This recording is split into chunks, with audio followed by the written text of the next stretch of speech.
जैन साथियों, आप सबका बहुत बहुत स्वागत है। और अगर आप इस बार एग्ज़ाम देने जा रहे हैं, जो कि अभी चाहे आपका यूपी का एग्ज़ाम हो या फिर बिहार का, राजस्थान का, मध्य प्रदेश का, भारत के किसी भी कोने में अगर आप एग्ज़ाम देने जा रहे हैं, तो आप सबके लिए एक बेहतरीन जानकारी जानकारी यह है कि अब भारत में जो कि 99 रामसर स्थल थे, वो पूरा एक शतक पूरा हो चुका है। यानी कि 100 रामसर स्थल घोषित।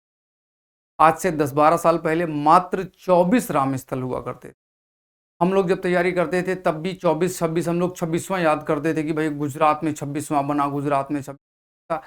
लेकिन अभी फिलहाल 100 रामसर स्थल पूरे हो चुके हैं। तो अब ऐसे में इनसे कितने क्वेश्चन बनेंगे, ये अपने आप में एक बहुत बड़ी जो है एक बहुत बड़ा टॉपिक बन के आता है। आइएगा ये पूरे टॉपिक को कवर करते हैं। रामसर स्थल क्या होते हैं, कैसे होते हैं, किस तरह से कितने बनते हैं। तो आइएगा देखते हैं। रामसर स्थल भारत और पूरी दुनिया में हम यहाँ पर पढ़ने वाले हैं। अब तक पूरी दुनिया में रामसर स्थलों की संख्या लगभग हो चुकी है 2,500 रामसर स्थल हो चुके हैं। 100 यानी कि भारत में हो चुके। रामसर की शुरुआत होती साल 1971 में और अभी 100वां जो हुआ है ये 5 जून को, जिस दिन विश्व पर्यावरण दिवस के रूप में मनाया जाता है। किसके रूप में? विश्व पर्यावरण दिवस के रूप में मनाया जाता है। अच्छा, ये रामसर स्थल हमारे लिए इंपॉर्टेंट क्यों है? क्योंकि ये जैव विविधता को संरक्षित करते हैं। लाखों प्रजाति जो जलीय जीव हैं प्लस पक्षी जो विदेशों से उड़कर भारत की तरफ यात्रा में आते हैं, वो यहाँ पर प्रजनन करते हैं, रहते हैं, उससे उसके लिए भी इंपॉर्टेंट है। जल शुद्धिकरण के लिए इंपॉर्टेंट है। ये फिल्टर का काम करते हैं, छन्नी का काम करते हैं और ये पानी को शुद्ध रखते हैं ताकि पानी पीने के लायक भी बना रहे और बाकी जीव जंतुओं के निवास के लिए। हालांकि खारे पानी में भी ढेरों जीव जंतु रहते हैं। बाढ़ नियंत्रण के लिए काम करता है। ये इतने बड़े जल क्षेत्र होते हैं कि इनमें अतिशय पानी, अगर एक्स्ट्रा पानी है तो वह ये अपने पास सुरक्षित रख सकते हैं, उसे बचा सकते। जैसे किसी गांव की तरफ पानी बढ़ रहा तो उसको मोड़ दीजिएगा रामसर की तरफ, तो रामसर ढेरों पानी को अपने साथ क्या कर लेगा? बड़े टैंकर मान लीजिएगा, कई हजार ऐसे क्षेत्र जहां पर पानी को आप सुरक्षित कर सकते हैं, कंजर्व कर सकते हैं। और यह भूजल को दोबारा रिचार्ज करने के काम में आता है, क्योंकि जलीय क्षेत्र है तो ये पानी रिस कर मिट्टी के नीचे चला जाता है, जिससे हमारा जो ग्राउंड वाटर है वो फिर से रिचार्ज हो जाता है, जिसे हम सबमर्सिबल के माध्यम से फिर से पीने के लिए प्रयोग करते हैं। जलवायु संतुलन में काम करता है, क्योंकि यह पानी वाष्पीकरण के रूप में भी काम करता है, आसपास के क्षेत्र को ठंडा रखता है, सिंचाई के लिए भी आता है, ग्लोबल वार्मिंग में भी थोड़ी सी मदद करता है। पानी है तो ठीक है, जमीन ज्यादा तपने नहीं पाएगी। आजीविका का साधन है। रामसर साइट में बहुत से लोग खेती करते हैं, धान की भी खेती हो सकती है, प्लस ढेर सारी मछली पालन का प्रयोग किया जा सकता है। घड़ियाल वगैरह भी यहाँ पे हो सकते हैं, मत्स्य पालन तो है ही है, झींगा, सीप, इनका भी उद्योग किया जा सकता है। प्लस चिल्का झील अगर आप देखने जाएंगे तो वहां का टिकट ही 800-900 रुपया लगता है एक आदमी का। तो यानी कि यहाँ पर आपको आने जाने के लिए और उसके देखने के लिए, यानी कि आप कह सकते हैं कि घूमने फिरने के लिए भी वहां से पैसा कमाया जा सकता है। एक प्रकार का उद्योग हो सकता है। परिभाषा की बात करें तो रामसर साइट पे अंतरराष्ट्रीय महत्वपूर्ण आर्द्र भूमियां हैं, वेटलैंड है, दलदली भूमि है, जिन्हें रामसर संधि के अंतर्गत मान्यता प्रदान की जाती है। आर्द्र भूमि वे क्षेत्र हैं जहां पानी, पर्यावरण या उनमें रहने वाले पेड़ पौधे, जीव जंतु को नियंत्रित किया जाता है। आर्द्र भूमि झील भी हो सकती है, दलदली क्षेत्र हो सकते हैं, मैंग्रोव वन हो सकते हैं, नदी के किनारे के तट हो सकते हैं, प्रवाल भित्तियों को भी हम इसका दर्जा दे सकते हैं।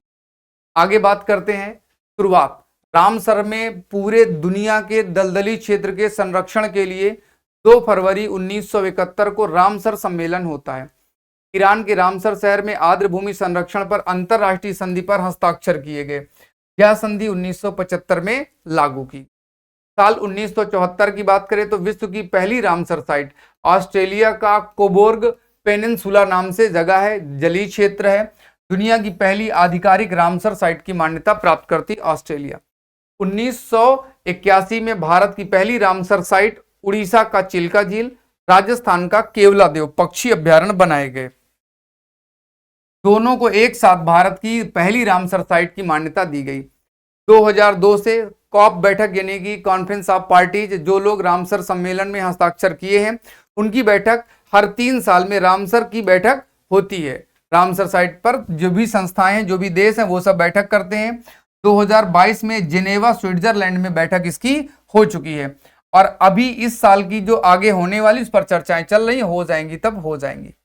भारत में अगर हम बात करें साल 2014 से 2026 का स्कोर कार्ड, तो जहां 2014 में 26 रामसर साइट थे, वो धीरे धीरे बढ़ते बढ़ते इकट्ठे अभी 2026 में ही बहुत सारी जोड़ दी गई, तो अभी 100 हो गए। एशिया में सबसे ज्यादा रामसर साइट भारत के पास है, दुनिया में टॉप 3 देशों में आता है। 5 जून 2026 को 100वीं रामसर साइट की घोषणा की गई थी।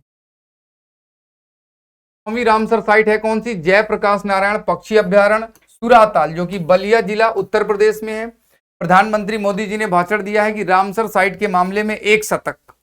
खुशी है कि जयप्रकाश नारायण पक्षी अभ्यारण्य ताल बलिया को भारत की 100वीं रामसर साइट का नाम दिया गया।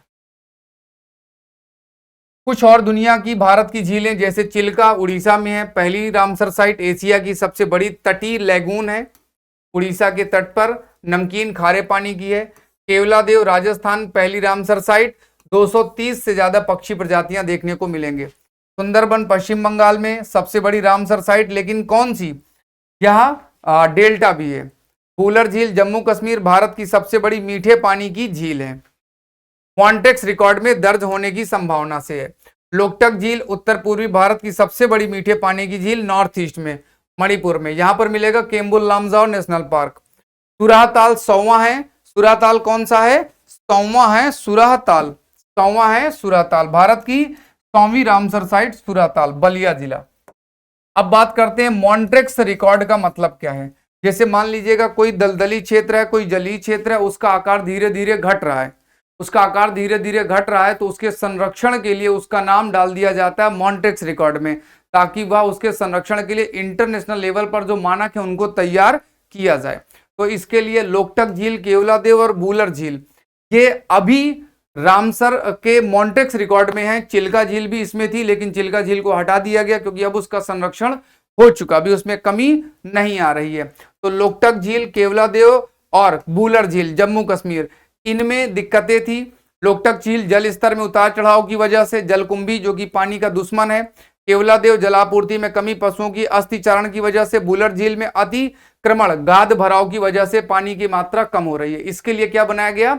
मॉन्ट्रेक्स रिकॉर्ड में इनको शामिल किया गया है ताकि इनको हम व्यवस्थित कर सकें। देखो भैया, वूलर झील यहाँ पे जो है, वूलर झील उड़ीसा, ये थोड़ा सा गलत लिखा हुआ है, वूलर झील जम्मू कश्मीर, वूलर झील जम्मू कश्मीर, केवलादेव राजस्थान, ठीक है, लोकटक झील मणिपुर। चलो, तो ये आपके मॉन्ट्रेक्स रिकॉर्ड के हिसाब से क्षेत्र थे।